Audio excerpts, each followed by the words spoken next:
Oi, pessoal, estamos fazendo um podcast de inclusão e educação. Prazer, eu sou a Fer. Obrigado pelos feedbacks positivos que vão ter a sua presença aqui nesse podcast.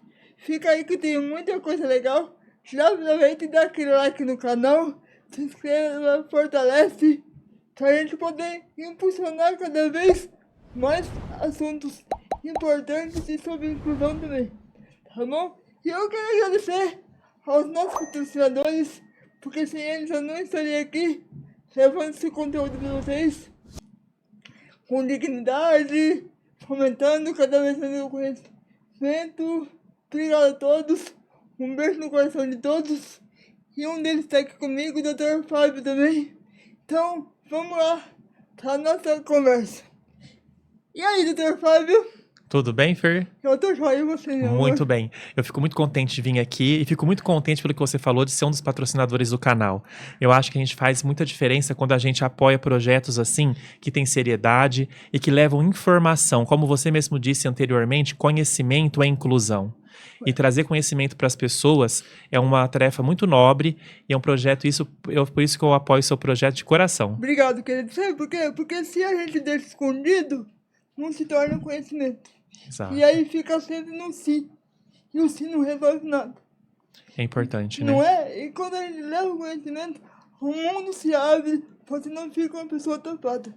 E a gente traz conhecimento de várias formas, né? Tanto com os conteúdos aqui, que a gente fala bastante, como com a sua própria presença aqui, que já é muito, né, esclarecedor para muita gente. Eu acho que isso serve de exemplo para as pessoas. Obrigado, querido. Eu agradeço. Eu agradeço de coração. Muito obrigado pelo seu apoio de todo o coração mesmo. E aí? Crianças com TDAH, autismo, pode ter uma vida normal? É mito ou é verdade? Olha, isso, gente, é uma questão muito interessante, viu? Muita gente acredita que pela criança ter autismo ou ela ter um TDAH, ela vai ser uma criança que vai ter prejuízo no seu desenvolvimento neuropsicomotor. Só que esse prejuízo, ele vai acontecer apenas se a gente não olhar com carinho e não olhar com terapias, não colocar esse paciente em um desenvolvimento, né? A gente sabe que tanto o TDAH, o transtorno de déficit de atenção, hiperatividade, bem como o autismo, ele cursa no decorrer desses transtornos com dificuldade do aprendizado. No entanto, por ter a dificuldade, é aí que nós temos que ter um estímulo extra. Então, é extremamente importante que a gente procure um profissional e que seja implementado medidas logo quanto antes para que o desenvolvimento se estabilize numa situação que seja confortável para aquela criança. Então, a gente fala assim, as crianças têm o desenvolvimento, não conseguem se desenvolver? Claro que não. Óbvio que vai conseguir. Sempre com terapia, com medicamento quando é necessário. Mas sempre levando em conta uma coisa, a singularidade. Cada ser humano é único, né? E por isso os tratamentos têm que ser, assim, individualizados, tem que ser feito com intenções, assim, específicas, com terapias adequadas, com medicamento adequado. Isso sim leva a um desenvolvimento. Então a gente fica muito feliz de quando a gente pega crianças que a gente vê iniciando o tratamento e depois de um tempo de terapia, de um estímulo, como ela tá. Como ela se desenvolveu e conseguiu progredir no tratamento ali e tá conseguindo se desenvolver como pessoa, como criança e como adulto também. Exatamente, porque o que acontece? O nosso cérebro, especialmente quando a gente é criança, ele tem um mecanismo que chama plasticidade neural. Plasticidade neural, correto. Né? O que ele faz com essa plasticidade? Ele consegue recuperar muita coisa desde que ele seja estimulado adequadamente. Com certeza. Então, assim, ter um transtorno do neurodesenvolvimento, seja ele o TDAH, seja ele o autismo, isso não é limitante para ninguém. Não pode ser encarado como um diagnóstico limitante. Precisa ser encarado como um desafio a ser seguido. E esse desafio precisa de estratégia adequada, precisa de, às vezes, de medicamentos adequados, precisa de um profissional que vai olhar com carinho e que vai colocar esperança. Né? Essa palavra é muito importante. Esperança na vida dos pais. Isso muda tanto diagnóstico. Isso muda muito. Porque a gente vê que quando a gente tem dois tipos de família, né? Nós temos uma família que traz a criança com uma certa descrente um pouco, que aquilo vai dar certo, ou já com algumas ideias que foram passadas para ela de que... Ou até com preconceito, não? É até o mesmo preconceito, né, que eles têm por não conhecer a situação. E não saber das terapias que existem, não saber dos tratamentos que existem. Por que conhecimento é tão importante? Por isso. Saber Abrir esse leque e mostrar, assim, vale a pena investir na criança, sempre, né? Ainda mais que essa questão da plasticidade neural que a gente vê tão grande. Então, assim, criança é uma situação que a gente tem que pôr todos os nossos estímulos nelas. E também tem um adulto também que se descobre com TDAH. Com TDAH e com autismo também, não tem? Tem. Muito, não tem? Tem sim, tem muitos casos, inclusive, Fer, que passam desapercebidos. Porque o caso é muito leve, a pessoa consegue mascarar isso, né? Mas é um mascarar sempre assim. Ela mascara, mas ela tem um certo sofrimento com aquilo. Porque imagina, você ser uma pessoa que tem um transtorno do autismo, por exemplo, ela não vai se enquadrar muito adequadamente nos ambientes sociais. E ela vai lutar para estar ali.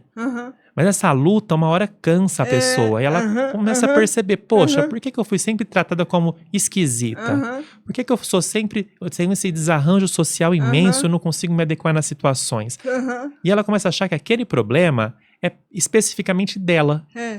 E não de uma condição que ela tem desde que ela nasceu. O problema sou eu que tenho o negócio e ela não sabe realmente o que ela tem, né? Exato. Quando você ouve essa pessoa, entra com um tratamento adequado, uma terapia adequada, ela se entende, isso dá um salto para ela, independente da idade que ela tem, inclusive adulto, que ela começa a entender, a se respeitar.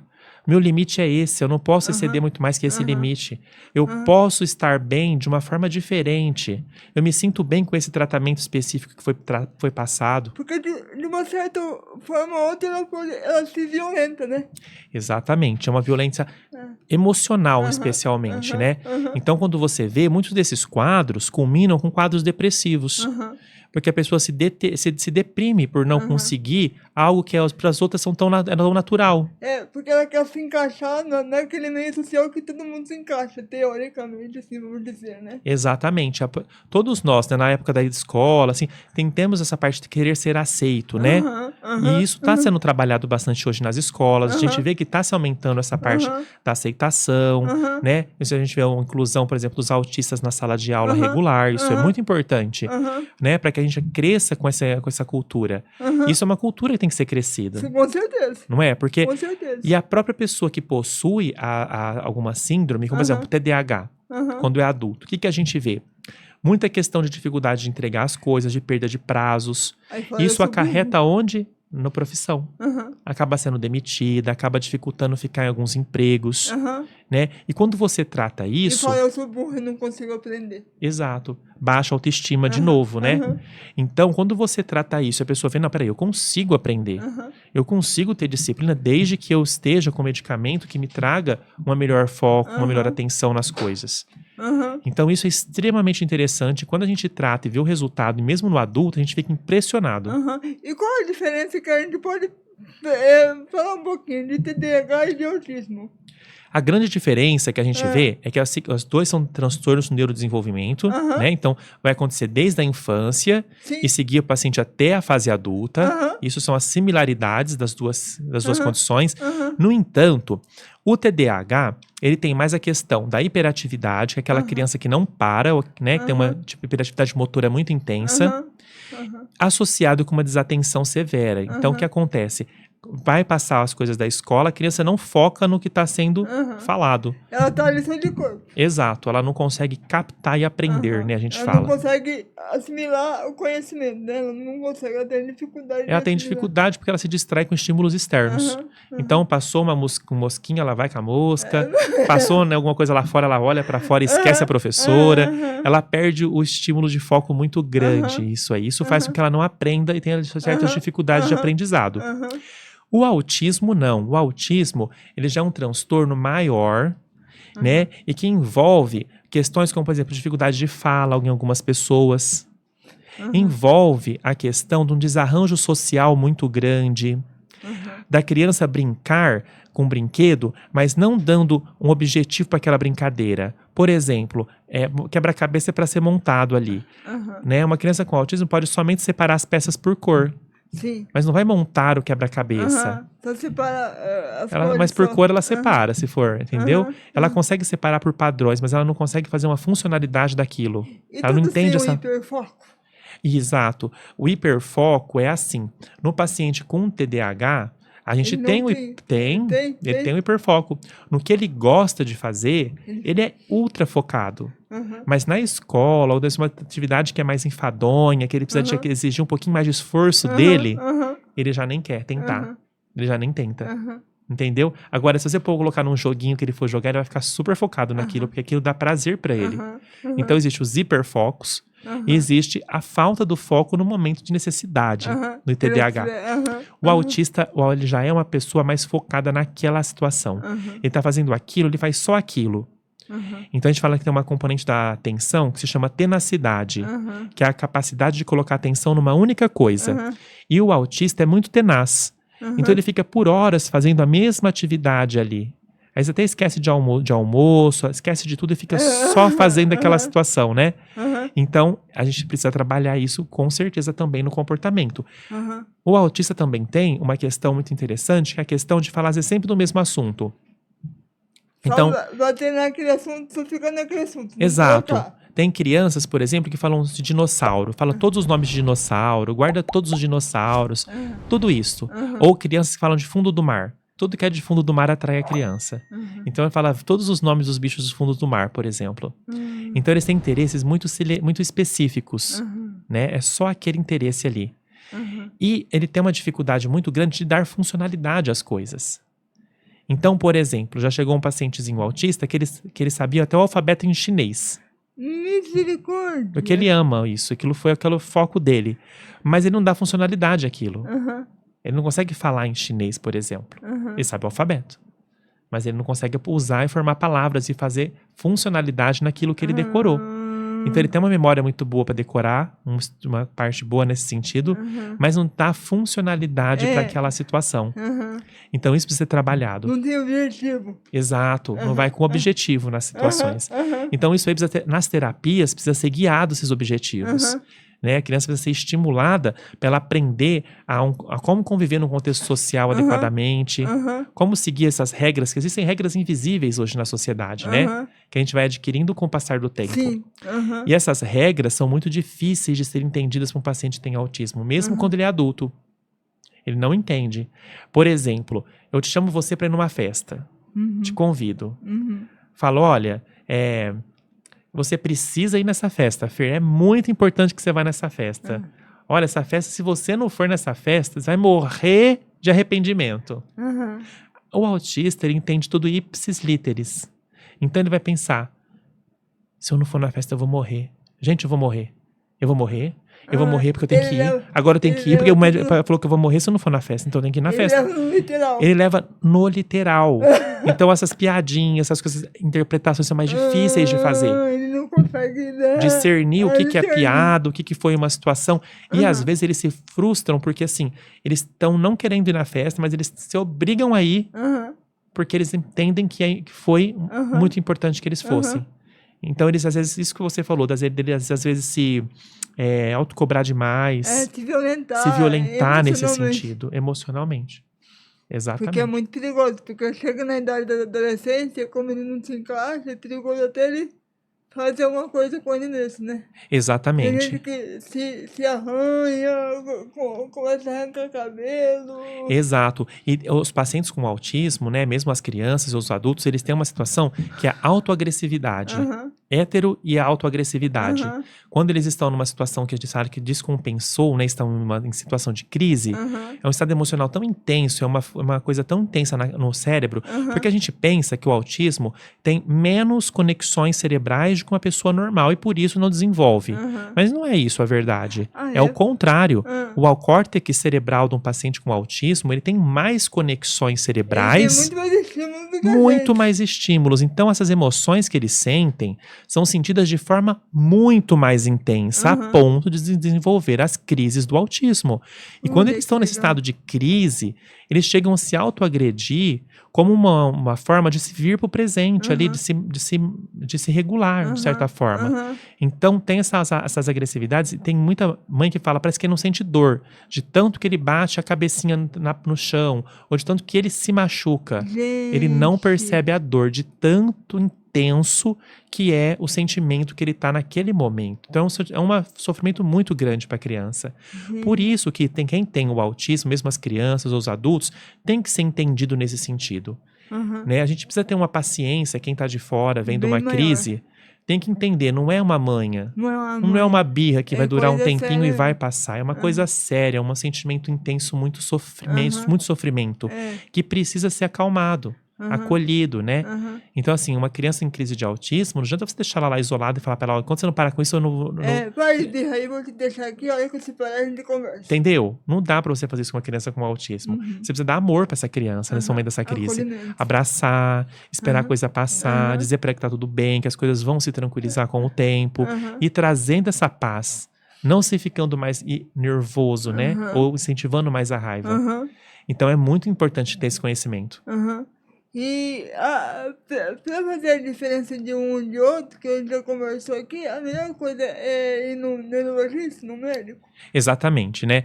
A gente sempre fala assim, que profissional eu procuro? Eu procuro um neurologista, um psiquiatra, eu procuro quem para tratar autismo ou TDAH, né? Uma psicomotricista, uma psicopedagoga. Exatamente. Começa-se sempre pela escola, porque as professoras são as primeiras pessoas que conseguem observar um comportamento diferente. E na escola é um momento, primeiro, que a criança tem contato com outras crianças e gera um grupo social ali. Né? Então, onde vai aparecer o primeiro sintoma ali. Mas depois é interessante, sim, procurar um neurologista. Por quê? Porque a gente vai se basear numa ferramenta que se chama avaliação neuropsicológica, dentre outras ferramentas que a gente tem, que a gente soma-se isso tudo, e a gente vai chegar num diagnóstico. Uma vez que a gente explorou e a gente tem o diagnóstico, aí a gente implementa os tratamentos. A gente pode ser que a gente precise associar um tratamento psiquiátrico junto, porque esse autismo ou esse TDAH está levando a outras patologias, como a gente falou aqui. Levando à depressão, e aí precisa de um psiquiatra para conduzir em paralelo. Mas o diagnóstico do autismo, o diagnóstico do TDAH, sempre é fechado, a princípio, por um neurologista, que vai fazer todo esse acompanhamento. Por isso aí eu já vou vendo, eu já vou. Aí, ó, esse loucura do outro família. A gente gosta bastante, viu, desse tema. Eu gosto particularmente desse tema. Eu acho que é muito interessante, eu acho que a gente...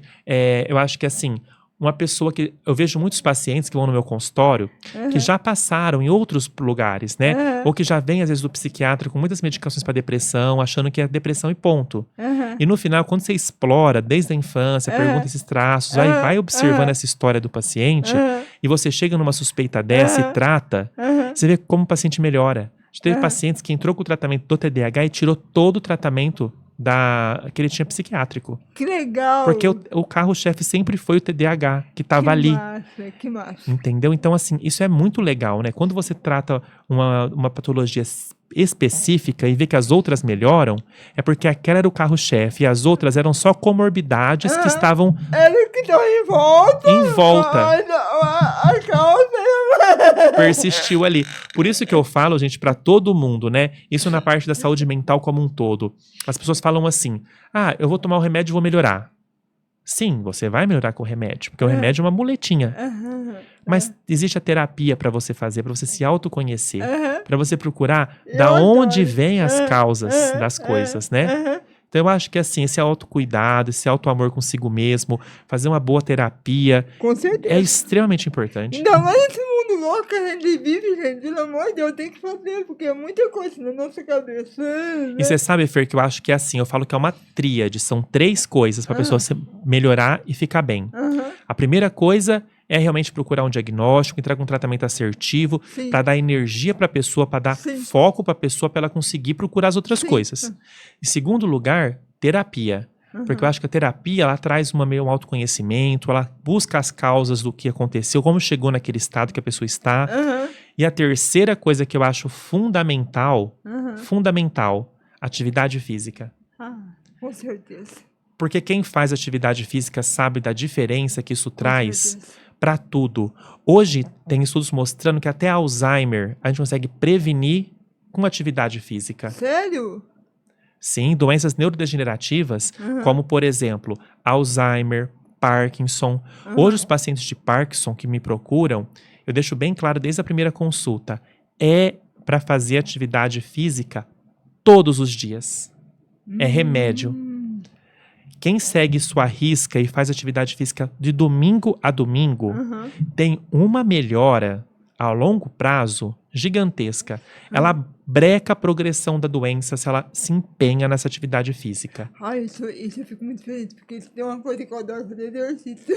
Perfeito. Olha, se você quer preservar sua atividade cognitiva, se você quer preservar e evitar doenças neurodegenerativas, Aham. a gente fala é extremamente importante no caso do Alzheimer, leitura, aprendizado de coisas novas, Aham. É bom, mas mas você tem que fazer o exercício também. o exercício é fundamental. Hoje, todos os congressos que a gente vai, todas as palestras que a gente vê, todos os estudos de longo prazo que mostram uma evolução, mostram que a atividade física hoje é o carro-chefe para prevenção de progressão de doença neurodegenerativa. Esse negócio do Parkinson, do Alzheimer e tanto do autismo que a gente já entrou nessa questão do Parkinson. Antigamente ele não via. Por que de repente deu esse boom? Muito bem perguntado, viu, Fer? Isso aí, o que que acontece? Tem algumas teorias que explicam por quê que essas doenças até então não eram tão faladas, de Será repente que começou a aparecer um monte de caso, né? realmente é vacina? É o que foi ingerido no decorrer do tempo? Da Exato, alimentação? exato. Tem duas correntes muito fortes aí. Aham, A primeira corrente é a de que essas doenças antes elas eram subdiagnosticadas. sim. Então muita gente passou pela vida toda com autismo e nunca soube, morreu com autismo e nem soube que teve, Aham, né? Foi aquela situação que a pessoa passou aham, desapercebido aham, e na época não tinha-se bons médicos que Aham. estudavam isso a fundo, Aham. não se tinha nem o conhecimento dessas Aham, doenças aham. catalogadas, aham, né? Então isso assim é muito recente. aham, Então o diagnóstico está sendo feito de forma mais adequada, aham. né? A gente vê médicos assim fazendo esse diagnóstico muito rapidamente, encaminhando pra gente, chegando da escola, muitos pacientes com suspeitas. Uhum. Então isso é bacana, porque eu prefiro que chegue bastante paciente de falar, não, isso aqui tudo não é nada, mas isso aqui é. Prefiro Aham. que chegue do que nem chegue. Aham. E a gente não vai nem saber o que aquela pessoa teve, né? Porque não tem conhecimento. Não teve conhecimento, não foi diagnóstico. Então eu acho que assim, o diagnóstico aumentou primeiro por isso, porque nós aumentamos a nossa sensibilidade para captar esses casos e chegar até o neurologista. Sim, A sim. medicina deixou de ser só assim, só vou tratar a doença, vamos tratar tudo, vamos O tratar todo. o O todo, ser humano. o ser humano. Aham. Então, esses transtornos do aprendizado, ele é isso mesmo, né? Aham. Então, por isso. E segundo prazo, por conta de uma situação muito característica, que é a idade gestacional. A mulher, no passado, ela engravidava com uma idade muito menor. Com 20 e poucos. Não passava 18, disso anteriormente, né? 15. Aham. Anteriormente era muito rápido, se casava muito cedo, se engravidava muito cedo, né? Tinham-se vários filhos, mas Aham. tudo com idades muito novas. Aham. Hoje a mulher está inserida no mercado de trabalho, ela tem uma vida independente, ela É tudo muito precisa. rápido. É tudo muito rápido, ela Acelerado. precisa primeiro se estabilizar para depois ela pensar no filho. Aham. E no momento que ela resolve pensar no filho, a idade dela já ficou muito É um avançada. relógio biológico. Exato. E aí os óvulos que estão desde que a mulher nasceu com ela, eles ficaram óvulos mais envelhecidos. Mas eu digo tocar. Será que tudo é culpa da mulher? Não tem homem também aí? Não tem homem aí também? Então, O esperma. o espermatozoide, sabe o que acontece, Fer? Nessa parte a gente tem uma vantagem extra aí. O espermatozoide é produzido direto, em qualquer idade. Então sempre é novinho. Será que não ajuda? Então, A velhice. às vezes, na velhice, pode sim ter alguns processos, né, da parte de diferenciação celular, que formem células com um pouquinho mais, com defeito, né? Aham. Mas na mulher, a gente sabe que aquele óvulo é o mesmo desde que ela É nasceu. verdade, é verdade. Aham. Então, a princípio, os estudos que estão mais evidentes, assim, recentes, estão mostrando que a idade materna mais avançada tem sido um diferencial Aham. para esse aumento do diagnóstico nos casos do autismo especificamente, Aham. né? Então, assim, a gente tem que olhar isso. Agora, pro autismo, quando a gente fala de Alzheimer, uma coisa que é muito importante é o que você falou aqui, a alimentação. né? Uma alimentação que não é adequada, uma alimentação assim que a gente fala, O álcool, a droga. exato, o alcoolismo, que a gente falou que atrofia o cérebro muito, a questão da própria ingesta de muito carboidrato, uma dieta rica em carboidrato e pobre em proteína. É uma dieta que facilita muito o desenvolvimento das demências. Então, o que a gente come, sim, faz toda a diferença lá na frente. Para essas doenças neurodegenerativas. E como retardar isso? Como retardar as doenças neurodegenerativas, o mais importante é, a gente falou, atividade física. Isso não pode faltar, porque isso melhora muito. Tem estudo recente que mostrou que a circunferência da coxa, quanto maior era a coxa dos idosos, menor a incidência de Alzheimer. Olha, E uma- porque trabalhou trabalhou a musculatura. musculatura. E o músculo que aparece rápido quando a gente faz academia é a coxa, né? É verdade. Então, o que acontece? Trabalhou a musculatura, essa musculatura ficou ali presente, o risco do Alzheimer já diminui aí. Em seguida, alimentação. A melhor alimentação que existe é a alimentação baseada numa dieta que se chama dieta do Mediterrâneo. O que é essa dieta do Mediterrâneo? Olha que legal. Uma dieta rica em grãos, né? Que grãos que a gente fala? Castanha do Pará, castanha de caju, rica em peixe, que tem um ômega 3, Ômega 3, super né? E a gente sucum. come muito pouco peixe aqui, né? Então, assim, uma dieta pobre em aquele excesso de carboidratos, Atum também é bom, né? atum, tudo isso é proteína, né? Então, a gente precisa disso na nossa dieta. E o ovo ajuda? Porque eu como Ovo. bastante ovo. Ovo ajuda bastante, porque o ovo ele é bem completo, né? É um alimento completo, tem proteína, tem colesterol também. Não é, e assim, a gente tem que reduzir a ingesta, sabe do quê? Daquela bolacha, de pão, porque são coisas que assim, pode comer? Pode, mas não copiosamente, né? E quando a gente vê, pegar um pacote de bolacha, come inteiro. Ou pega um Vai pacote, de uma vez. vai de uma vez. Então, isso tem que ser diminuído. E nossa alimentação tem que ser mais pensada em algo que seja mais nutritivo, com vitaminas, muita cor no prato, muitos legumes, né? Onde tem realmente as vitaminas. E evitar o excesso de carboidratos, daqueles alimentos que são, a gente fala, industrializados. É, que são embutidos. Os embutidos, isso daí melhora muito. E o terceiro pilar é a atividade cognitiva sempre presente ao longo da vida. Então a gente fala, o tempo todo tem que estar aprendendo alguma coisa. Igual você, italiano. Ah, eu gosto, hein? Então, assim, italiano, ou um idioma, né? Ou vai fazer, por exemplo, uma aula de piano, música. Alguma coisa vai fazer. Vai buscar aquilo que você gosta de fazer. O que você gosta de fazer, que se te dê prazer e que te traga conhecimento que você não saiba fazer. Porque, por exemplo, uma pessoa que fala assim, eu toquei piano por 12 anos e voltei a fazer piano agora. Tô trabalhando minha mente? Não. Não, ela tá só recordando algumas coisas. É Você não tá verdade, é aprendendo coisas novas. É verdade. Né? Então, é interessante que você faça algo que seja um aprendizado novo. Fazer repetições de coisas antigas É fácil. é fácil. Você fica na zona de conforto. Então, a gente precisa sair dessa zona de conforto e fazer coisas que nos desafiem. O que te desafia? Eu nunca cozinhei, eu vou fazer um curso de culinária, eu vou aprender a cozinhar. Tem uma coisa que eu vou aprender ainda. Eu quero aprender a cozinhar. Eu quero poder chegar na minha casa, ter o totem lá, né? Que dá pra eu chegar com a cadeira e eu mesmo fazer comida, cara. Muito gostoso, Eu né? acho que é legal, cara. Eu acho. Não, é maravilhoso. É. Todo o aprendizado é sempre fantástico, né? Porque a gente se envolve naquilo, a gente cria emoção naquele conhecimento. Você transmite pro outro depois que você sabe, você aprendeu.